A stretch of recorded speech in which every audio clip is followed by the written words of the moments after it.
Well, good morning, everybody. Here it is Monday, November the 17th, and we're finally starting to get into a lot of the pieces we've been discussing for weeks and how they're going to come together to set up the atmosphere. So let's go look at this. Over the next 7 days, here's kind of our main weather story with precipitation. We're going to watch two cutoff lows. We've already seen our first. It's moving through the Rockies this morning, okay? But we're going to see another one dive down, and then a third that's going to come down here into Southern California. And what these are doing is they're emerging out of California, moving across the southern tier of the United States. Hence, this region having its best chance of picking up some much needed precipitation over the next 7 days. Now, listen, any model forecast that you see in terms of the amount, don't just take it, just look at it and go, all right, there's chances, there's moisture coming in. The reason why I focus on this is because when you've been so dry down here for so long, we often find that the models really overdo some of the predictions of precipitation initially. I'm hoping that the subsequent systems that come through there are going to be better at kind of pinpointing your precipitation totals. But I just want to tell you that some of the model forecasts, if you're pinning down your location on agweather.com and looking at the model differences, just understand maybe the most important thing to do is look at the chances for rain rather than the totals. I have a feeling they're going to be incorrect based on some of these projections. All right, with that out of the way, after this, we're going to watch better flow coming into the Pacific Northwest, but it's coming in at almost a perpendicular, right angle to the mountains, and that's why we see a lot of Montana missing out on the flow. And because the cutoff lows are what's driving the southwestern flow in the jet stream, none of these systems are really what we would call Lee cyclogenesis systems. In other words, just blowing up off the Rockies and running north, full tap into the Gulf of Mexico, hitting so much of the plains and Canadian prairie in addition to the south. And I'll be honest with you, because of that, this is going to change the risk of severe weather down here, which I was concerned about. And these systems are not going to have the power to drive through the United States, which is why the southeast stays drier. All right, so we are getting flow in this area, complements of cutoff lows that keep coming through California. Now, a lot of you in California are going, man, I thought it was supposed to be a La Niña year. Why are we getting so much precipitation? Remember, all La Niña and El Niño forecasts do is kind of tilt the odds in a specific favor. And every El Niño and La Niña have different outlooks. And that's why we've been stressing that there's lots of different ways to make rain in the West. And we're certainly seeing those with these repeated cutoff lows into California. Okay, let's go from there and just remind you again how dry things have been. But this past weekend, we hit, much of the West Coast, specifically California to Southern California, with just a tremendous amount of moisture. We got some good snows into the Cascades as well. We'll show you that in a few moments. But most of the rest of the country spent the last 2 weeks dry. And as you just look at it here, it's pretty clear. There's a lot of red on this map, just showing how we've kind of missed out on a lot of this flow. But the flow is going to return. You know this because the temperature pattern is setting up for it. If you go to agweather.com and look at the temperature matrix, it's under the Weather Maps tab. What you'll be able to see here is the progression over the next 5 days, which is here, day 5 through 10 there. And then look at day 10 through 15. This has been the concern all along, right? We now have 3 of our major modeling suites all showing this. In fact, look at the AI model down here in the bottom, just very aggressively going at the development of this cold, which is expected to be let out after or around Thanksgiving, then into the month of December. You'll receive the cold later and later the farther east you go. That's the way to think this through. Until then, though, very mild conditions are still opening up across a big section of the country, and they've been mild. Take a look at the last weekend's temperatures. And I really started this on the 13th, but the 13th through the 16th, looking at the average temperature ranks, this is the influence of that big ridge that was just sliding farther and farther to the east with time. I mean, it was really only the Northeast that over the last weekend held on to some cooler weather, as did parts of Florida. But as we just kind of examine what's happening now and then try to extrapolate into the near term, the cutoff low that's going over parts of Colorado is the one that started. Watch this reset. It's the one that came through Southern California over the weekend. And we're going to pay very close attention to this particular system as it emerges into the plains and where it's going to be making its best shot at bringing in moisture. California had your next one coming through. You can see it right here at the end of this animation, and it's bringing in a lot of heavy rain last night into parts of the Sacramento Valley here, all the way down in south of San Francisco. And we're going to keep a close eye on where that one's going to go. Out east, we did have more lake effect here, as you can see. And if we just kind of zoom in on these 2 regions, I wanted to show you the 72-hour total accumulated precip for California, knowing we got more coming into this region right now. but several locations down here picking up 3 to 5 inches of rain along the coast. And this is an area that can often get hit very hard when cutoff lows come through, just because of the way the flow comes around and hits the higher elevation in this region. But just to show you, we did get some more lake effect this weekend, and the Sierra Nevada picked up a little bit of snow as well. So this whole pattern, if you ask me, is being driven by what's happening in the Pacific. I think the Atlantic comes into major play here very soon, especially as we get into December. But we do have another extended piece of the jet, and we need to see how it enters, the attack angle it enters into the western United States as we go forward in time. But this is still really moving across the across the Pacific, and it's going to be driving our weather systems. So here, just about 15 minutes before 6 a.m. Central Time as we're recording this, we do still have the winter weather advisories, winter storm warnings actually in parts of the Northeast here coming off the Great Lakes. We still have the winter weather advisories through the Sierra Nevada, and some snow, of course, getting into the Rockies here. But this map's going to change, I think, quite a bit for this region later this week as we start to see better chances of getting some better chance of getting some rain into this region. And then we're going to watch the cold just dive in. So we're going to start to see those freeze warnings, those excessive cold, colors showing up into this area. All right, high-res NAM first. Let's just take a look at these two waves. So there's the one exiting. We're going to, for right now, just set this one aside as it leaves. I want to watch this cutoff and that cutoff. Ready? As we play this through the middle of the day today, that low emerges into Nebraska. On the northern side of it, we could get a very nice band of some decent rain in through here. And on the northern side of it, a little bit of snow. You can see coming through Minnesota, Wisconsin, getting over into Michigan. A little skiff of snow could come through that area. Snowfall amounts are going to be tricky when you just watch this region, simply because we are not going to be able to, I think, accurately predict where that rain-snow line is going to be initially. And the 10-to-1 ratio probably won't work on this, given how warm it is. Okay, come back to the west. Let's just take you back to the middle of the day today. So you see this low sneaking to the south, snow in the Sierra, heavier rains again into parts of Southern California. It's a pretty narrow band, but it's there. And then that low is the low that's going to sit and spin, and by the time we get into midweek, it's still here. But we're going to see how this one comes out into the plains shortly thereafter. Now, I mentioned a little bit about snow, so let's go and have a look at some probability maps here. This is the chance of getting an inch of snow. As I play this through Tuesday, right there, that's our best shot at seeing a little bit of snow from the current low that's leaving the Colorado Rockies right now. You can note there are going to be some lake effect bands in through here, hence the winter storm warnings that are out for this area. You can also see some heavier snows into the northeast with the exiting system. The Sierra Nevada, of course, have much higher probabilities of picking up some very heavy snow out of this. In fact, we just step it up to 6 inches and then up to 12. You can see that we're going to be having a few places that grab a foot of snow out of this in that particular region. But as we kind of play it out farther, what I'm very interested in is the jet stream as it leaves the Pacific and enters the United States. So here's our first system. There's the cutoff to the west of it. As that cutoff then tries to make it here by Thursday. Initially, I thought this was going to be a much deeper wave. It is being ruined by the big wave that's going over the Great Lakes here, and the fact that it's detached from another cutoff low coming to California. You say, what do you mean by ruined? I had anticipated there being some really good southwest flow in the low levels, opening up of the Gulf, and a severe weather threat here. That was a concern for a while, but now we're starting to see a much weaker wave, and that's reducing the severe weather threat. And right now, the Storm Prediction Center doesn't even have a risk out for that day. We need to watch. It's still a possibility. Sorry about that, but we just need to keep an eye on it. Okay, our cutoff by Friday is still sitting here. There is a weaker wave that moves out. We'll keep an eye on it. But the main branch of the jet is just rolling over the top of this. See that? At some point, these need to become connected. Not cutoffs, but connected. And then we're in business. But as you see, lots of this happening. So this is Saturday, Sunday, Monday, and that cutoff tries to work its way by next Tuesday, into this vicinity. But still, more targeted flow in the northwest running up over the top of this. When these connect, we're going to look at a much more active pattern and much better access to some cold air. But that seems to be the way things are kind of setting up in this forecast pattern. Now, I keep getting asked, well, how are the models doing compared to one another? So I'm going to bring up my good friend Dr. Ryan Maui's site here. This is where he compares the skill scores of the ECMWF and GFS. And right now, over the last year or so, the Europeans had about a 4% advantage over the GFS and skill score. In the last 30 days, it's about the same, 93.3% versus 89.7%. Both models right now, though, are actually initialized pretty well, and they tend to agree.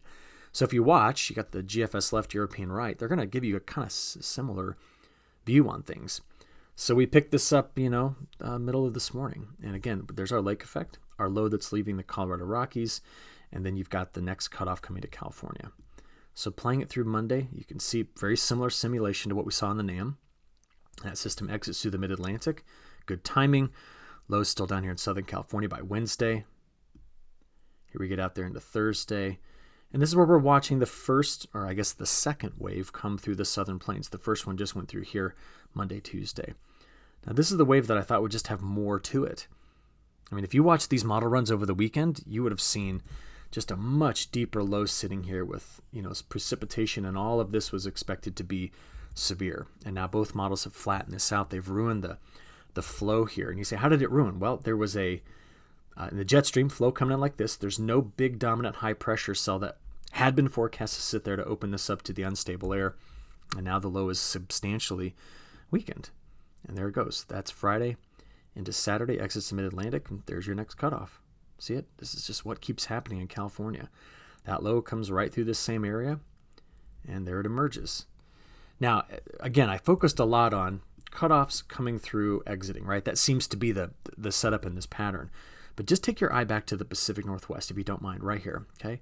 If we get through this week, notice by the weekend, we're watching much better, look at that, much better flow coming in, adding more snow to the Cascades, this part of the Rockies. And remember, all of this is kind of the snowmelt drainage area for the Columbia River, which is something we're going to watch very carefully over the coming weeks and months in terms of reservoir strength. But I do want to just stack them up so you can see them. Can you see the pattern? Cutoff low, comes through the southern plains, exits. And that's why this area, according to the European model, has the best chance of being the wettest after Southern California. We saw flow coming into the northwest, rain shadow effect here. But that's the story, and this is the GFS solution. 10-day forecast Euro, 10-day forecast GFS. Probability-wise, this is the best chance at an inch. And it's the same story here. If you want to see what the chances look like for 2 inches, there you go. Look at that.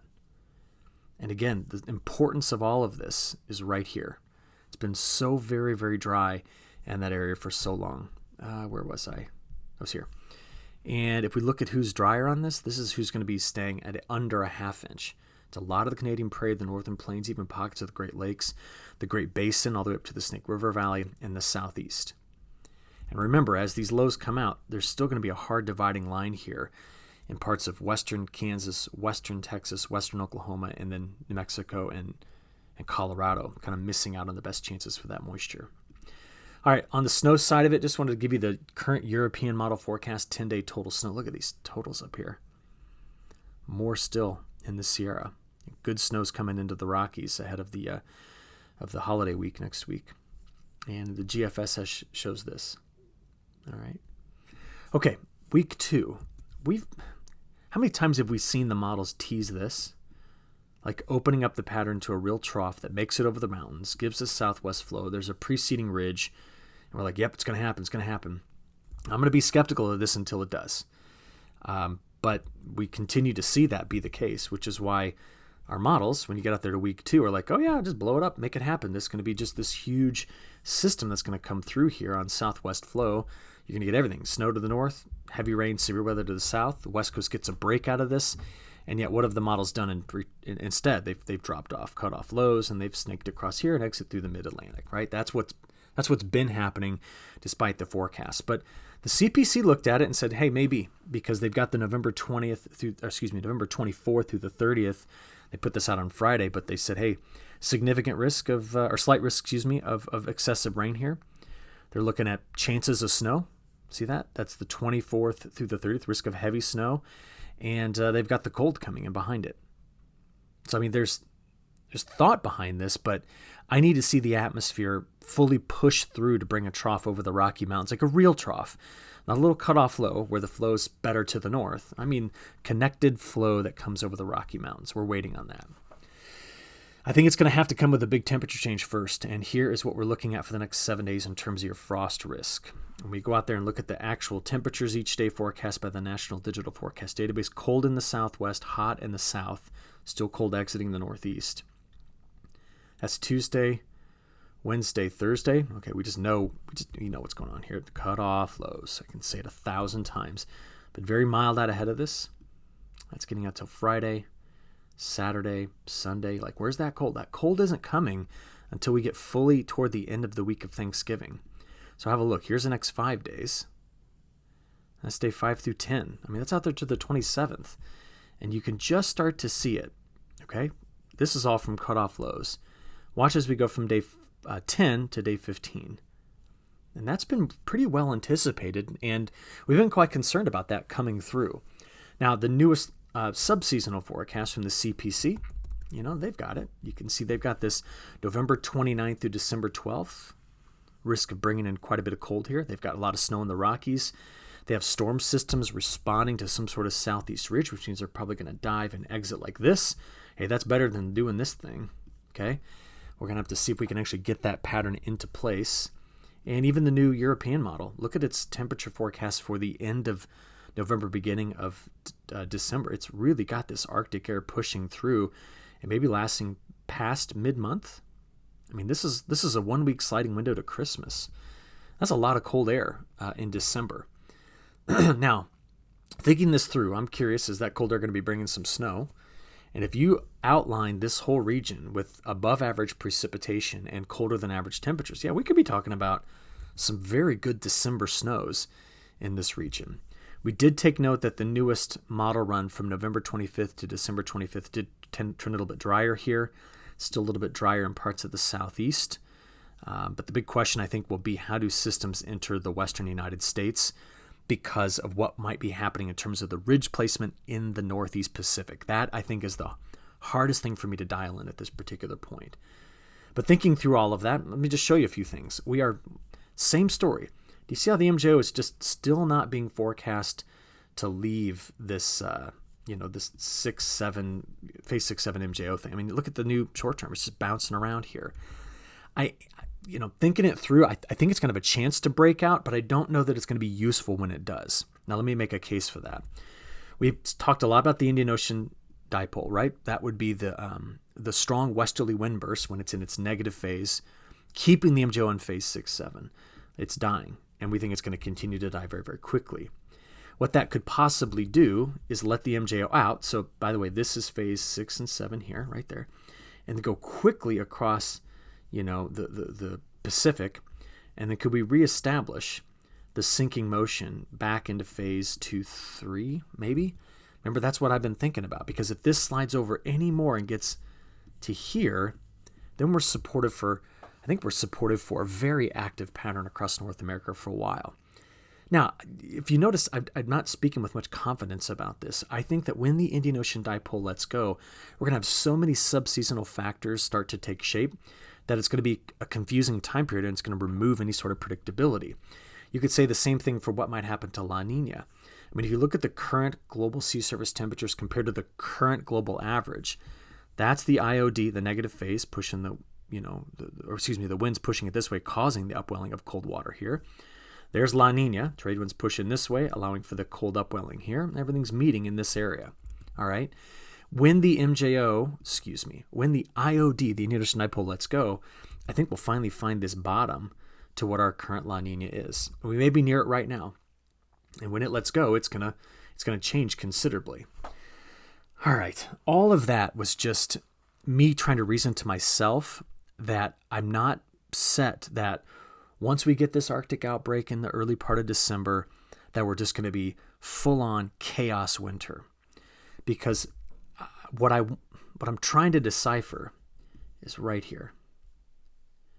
Now, what that is under the current circumstances, MJO phase 6 and 7, the IOD pushing against the La Niña, we are expecting, starting around the 25th or 26th and lasting to about the 8th or 9th, we're expecting this broad trough to live here. Now, where is that? Look down here at the map. There's North America. That is a trough right into this region. Now, let's just do something. Let's say that happens. Let's say that the trough exists right where the models are putting it from the 25th to the 9th. If that's the case, we are anticipating that this is going to have an extra kick from the upper atmosphere. I'm talking about the stratosphere here with this polar vortex disruption. And those two things, I mean, my goodness, the polar vortex is getting poked hard here.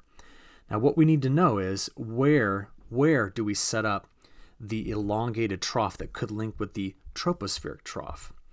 Because we are still anticipating, in fact, look at how consistent, we have every single model run at the end of November below the historical average, which is right here on the zonal winds. This is almost a zonal wind reversal in the stratosphere. We put all that together and we just say, okay, what's the atmosphere going to do? And this is what I want to know. You see this color here, the blocking color? This area right here, starting at the 25th, we start to see it really take over as the main regime. Now, where is this? This is not in the Pacific. The weather regimes that the Europeans forecast here, this is in the North Atlantic to Europe.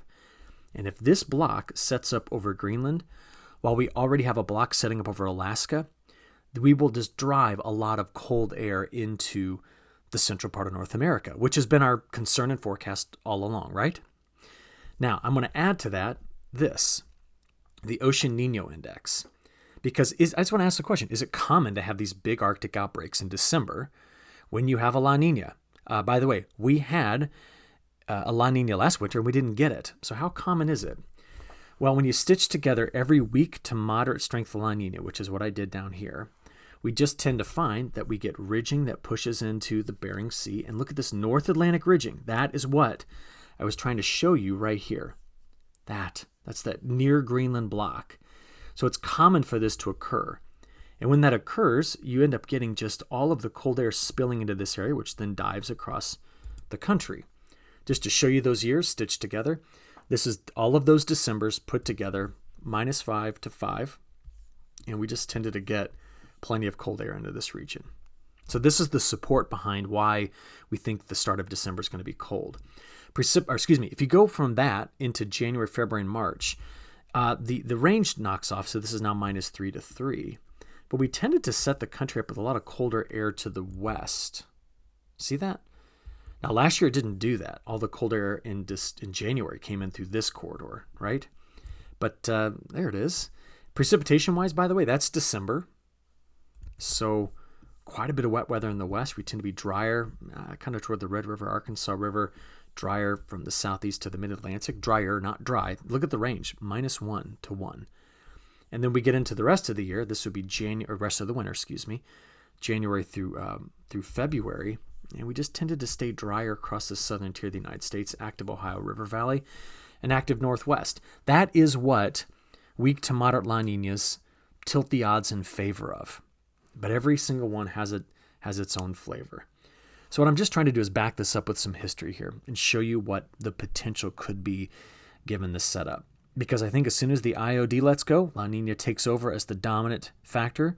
It'll control the MJO. And as it does so, we may end up with something a bit like this. But take a look at how many climate reporting districts are white in this. That's a lot of white on the map. And that means that these years were highly variable, and we can't forget that. So, you want me to tell you what this all means? It means there's uncertainty. All right, I still have another continent to talk about, and that's South America. If we look at the recent precipitation over the weekend, we did see some good moisture that moved up. Let's refresh this. There we go. Some good moisture that moved up out of Brazil. Look at this. Argentina. Got into southern Brazil.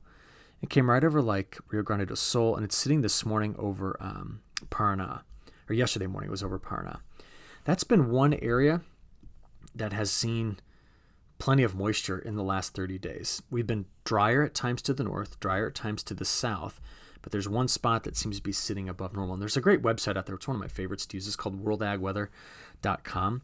I went to it, chose soybeans, clicked on Brazil, and look, if I go to Paraná, last 60 days, see how it's sitting pretty close to average. But Mato Grosso over the last 60 days, we've got 50% of the crop area, that's 4.58 inches short on rainfall. You can go to Rio Grande do Sul, southern Brazil. They've been building a little bit of drier conditions. Goiás, which is right next to Mato Grosso. That's a lot of area that's missing out on needed rainfall. So Brazil needs to get quite a bit of moisture going forward to continue to have the success behind this crop. And the European model's like, here, have as much as you want. Let's make it dry into parts of Paraguay, Rio Grande do Sul, Uruguay, and Argentina. See all this? The GFS is like, nah, it's drier in there. And this has been a annoying model difference in South America for a while. Most of my forecast videos have showed that these two models completely disagree on the forecast. What they do agree on, if they agree on anything, is that from now to the solstice, kind of crazy to think we're almost done losing daylight hours in the northern hemisphere. They're almost done gaining them in the southern. The GFS extended is very wet here and very dry there, and very dry over the Amazon. What is the European doing over that same time period? Very wet here, dry down here, but not dry over the Amazon. And those two differences, I think, are going to have to be watched carefully through the month of December to determine, the success of the South American crop overall. I mean, there's major risk of dryness down here because of La Niña, but we'll just need to wait and see how this all plays out. Okay, that was a lot to take in this morning. I'm trying to set up the narrative for the rest of the week. Matt will pick this up tomorrow morning. I'll talk to you from Idaho on Wednesday. Until then, you'll have a great rest of your week, and we'll just chat soon. Thanks.